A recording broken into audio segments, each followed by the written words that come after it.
Hello everyone, this is Prabha Singh. आज हम music से रिलेटेड इंपॉर्टेंट क्वेश्चन के बारे में डिस्कस करेंगे। ये आपके तंत्री वाद्यों से रिलेटेड इंपॉर्टेंट क्वेश्चन होने वाले हैं और आपके ये सभी एग्जाम के लिए इंपॉर्टेंट होंगे। जो भी किसी आप एनवीएस एग्जाम की तैयारी कर रहे हो, केवीएस की कर रहे हो, जो भी म्यूज़िक से रिलेटेड एग्जाम है उन सभी की जो भी प्रिपरेशन कर रहे हैं और जो भी क्या नाम है इंस्ट्रूमेंट में अगर तंत्री वाद्यों से रिलेटेड किसी एग्जाम की तैयारी कर रहे हो तो ये सभी आप सभी के लिए बहुत इंपॉर्टेंट होने वाले हैं। तो स्टार्ट करते हैं। हमारा पहला क्वेश्चन है कि वीणा किसकी बनी हुई होती है। वीणा किसकी बनी होती है? आप सोचिए, किस चीज़ की बनी होती है वीणा? इसका आंसर मैं बताऊंगी, आप सोचिए वीणा किसकी बनी होती है।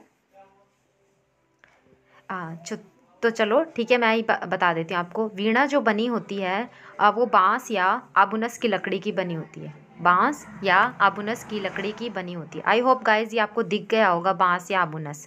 दूसरा क्वेश्चन आता है कि वीणा में दो तुम्बों के बीच का भाग जो दंड का हिस्सा है उसे क्या कहा जाता है। वीणा में दो तुम्बों के बीच का भाग जो दंड का हिस्सा होता है उसे क्या कहा जाता है? तो इसका आंसर होगा अस्थान। उसे अस्थान कहा जाता है। ठीक है, इसे आप ध्यान रखिएगा, उसे अस्थान कहा जाता है। तीसरा क्वेश्चन हमारा आता है कि वीणा में पीतल के 23 से 24 पर्दे होते हैं जिन्हें खिसकाया नहीं जा सकता, उसे क्या कहते हैं? वीणा में पीतल के 23 से 24 पर्दे होते हैं जिन्हें खिसकाया नहीं जा सकता, उसे क्या कहा जाता है? तो इसका आंसर होगा उसे सुंदरी या सारिका कहा जाता है। ठीक है, सुंदरी या सारिका कहा जाता है, इसे आप ध्यान रखिएगा। चौथा क्वेश्चन हमारा आता है जो आपके सभी एग्जाम के लिए बहुत इंपॉर्टेंट है कि सुंदरियों के ऊपर से धातु के 4 मुख्य तार होते हैं, उन्हें किन स्वरों में मिलाया जाता है? सोचिए, सुंदरियों के ऊपर से धातु के वीणा में जो तार होते हैं उन्हें किन स्वरों में मिलाया जाता है? तो इसे मंद्रमा, मंद्रसा, मंद्रपा और मंद्रगा में मिलाया जाता है। ठीक है, मंद्रमा, मंद्रसा, मंद्रपा और मंद्रगा में मिलाया जाता है इनको। ये वीणा के बारे में बात कर रहे हैं हम। अगला आता है कि वीणा की तंत्रियाँ किससे छेड़ी जाती है, यानी वीणा को जब बजाया जाता है तो वो उसे किस चीज़ से बजाया जाता है कि उसमें सुर निकले। सोचिए आप। तो इसका आंसर जो होगा, वीणा की तंत्रियाँ जो छेड़ी जाती है, वीणा की तंत्रियों को जिस चीज़ से छेड़ा जाता है, आई मीन जिस चीज़ से बजाया जाता है, जिस चीज़ को बजाने में, जिस चीज़ का उपयोग किया जाता है वीणा को बजाने में, उसे हम हाथ की दाहिनी उंगली से अथवा नरवी या जवा नामक उपकरण से बजाते हैं। ठीक है, वीणा को नरवी या जवा नामक उपकरण से बजाते हैं या हाथ की दाहिनी उंगली से। अगला क्वेश्चन आता है हमारा, दक्षिण भारतीय वीणा या तंजोर की वीणा के नाम से किसे जाना जाता है? सोचिए, दक्षिण भारतीय वीणा या तंजोर की वीणा के नाम से किसे जाना जाता है? ये क्वेश्चन सोचिए आप, किसे कहा जाता है? तो इसका आंसर जो होगा सरस्वती वीणा। दक्षिण भारतीय वीणा या तंजोर की वीणा को सरस्वती वीणा भी कहा जाता है। ठीक है, दक्षिण भारतीय वीणा भी बोल सकते हो, अगर तंजोर की वीणा भी पूछा जाता है तो उसका मतलब यही है। अगला क्वेश्चन आता है, बीन पर जो वादन होता है उसे किस नाम से जाना जाता है? सोचिए, थोड़ा सा दिमाग लगाइए। बीन पर जो वादन होता है उसे किस नाम से जाना जाता है? तो उसे आलाप, जोड़ या गत कहा जाता है। आई होप कि गाइज आपको ये दिख गया, शायद कलर में थोड़ी सी प्रॉब्लम हो गई इसमें ना।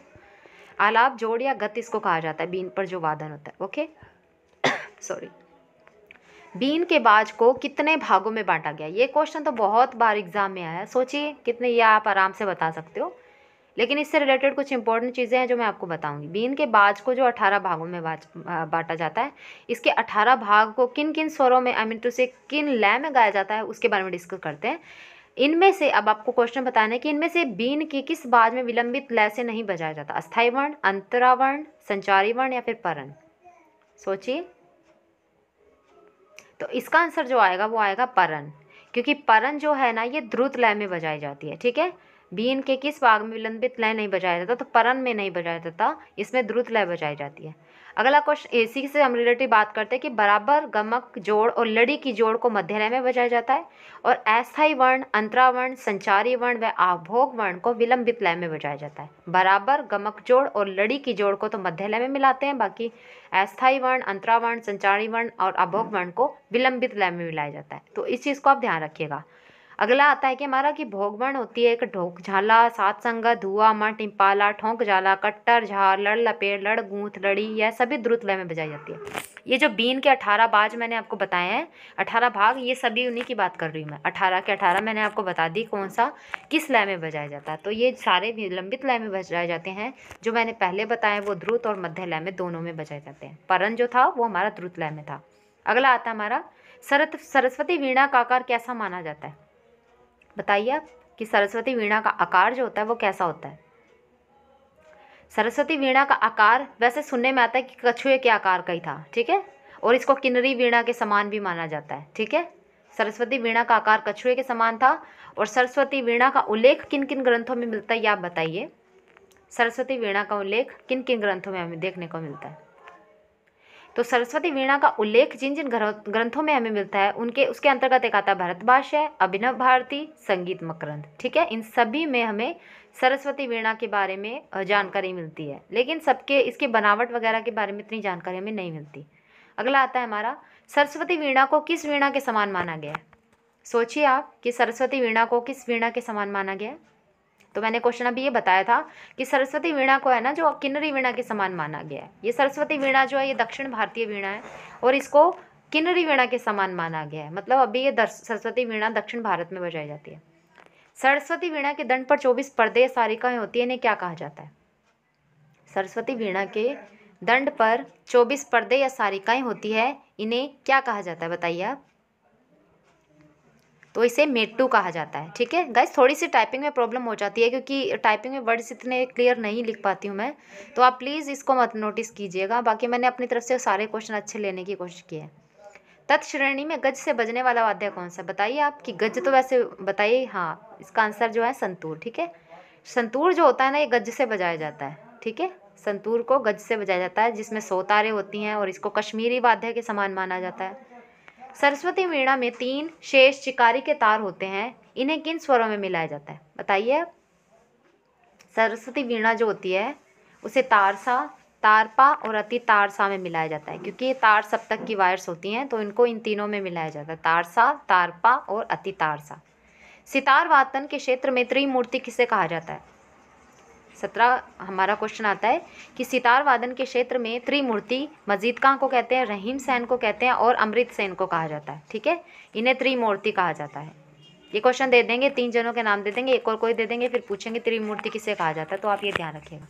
संतूर वाद्य की उत्पत्ति किससे मानी जाती है? मैंने आपको बताया था कश्मीरी वाद्य जो है उसी से इसकी, ये संतूर जो है कश्मीरी वाद्य है। शततंत्री वीणा से भी इसकी उत्पत्ति मानी जाती है संतूर वाद्य की।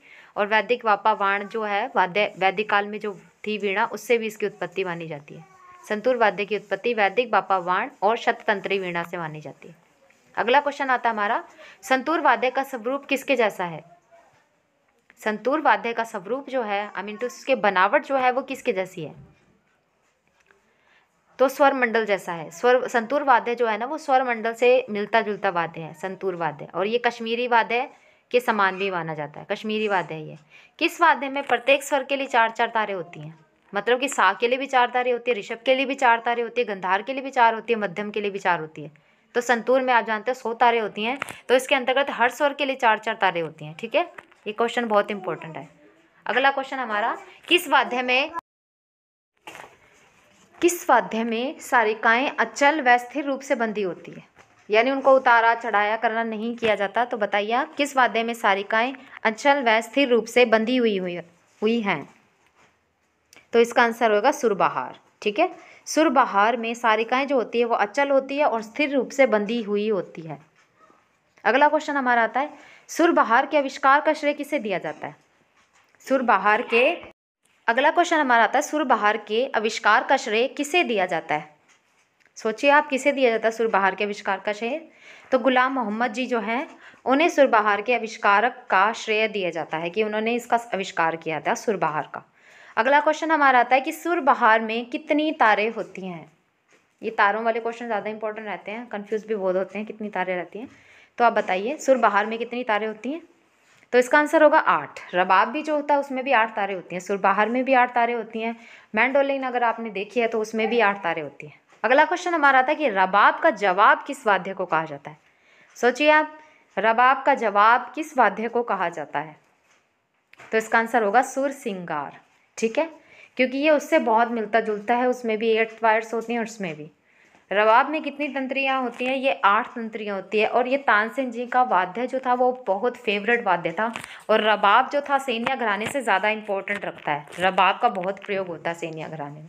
अगला आता है हमारा, वायलिन वाद्य की शक्ल लोक संगीत के किस वाद्य से मिलती है? वायलिन जो है उसकी शक्ल लोक संगीत में जो वाद्य यूज़ होता है उससे मिलती है। बताइए कौन सा है वो? तो वो है सारीदा।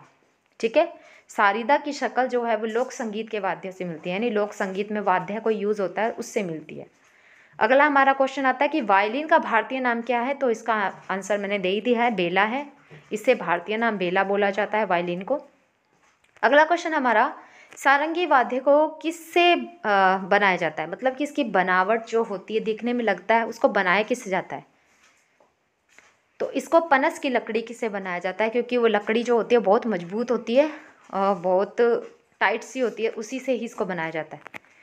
अगला क्वेश्चन हमारा आता है कि सारंगी किससे बजाई जाती है, इसको किससे बजाया जाता है सारंगी को, तो इसको धनुषाकार गज से या फिर बो से बजाया जाता है, धनुषाकार गज से या फिर बो से। ठीक है।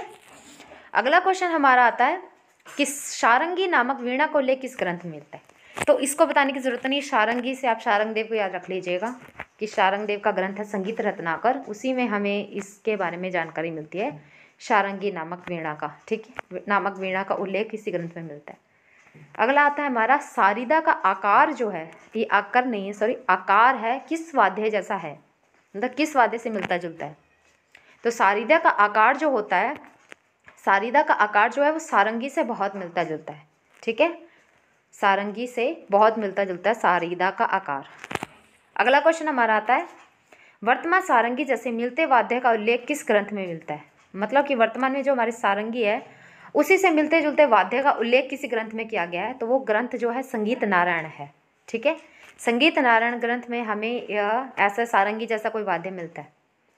अगला क्वेश्चन हमारा आता है कि बांस के आधार पर नई सारंगी का आविष्कार किसने किया था, बांस के आधार पर, बांस के आधार पर नई सारंगी का आविष्कार जिस विद्वान ने किया है तो उनका नाम है, इन्होंने बांस के आधार पर किया है, स्वर्गीय बंदे अली खां जी जो थे, उन्होंने बांस के आधार पर नई सारंगी का आविष्कार किया था। ठीक है, ये क्वेश्चन अभी मैं और भी इंपॉर्टेंट करूँगी गाइस। आई होप कि आपको ये वीडियो बहुत पसंद आई, इसी से रिलेटेड तंत्री वाद्यों से रिलेटेड हम और वीडियो भी डिस्कस करेंगे। Thank you so much for watching my video, ये आपके सभी एग्जाम के लिए इंपॉर्टेंट होने वाली है। मैंने काफ़ी सारी वीडियोस पहले भी अपलोड करी है, सो प्लीज़ आप वहाँ विजिट कीजिए, मेरे चैनल को सब्सक्राइब कीजिए और प्लीज़ शेयर करना मत भूलिएगा। Thank you so much.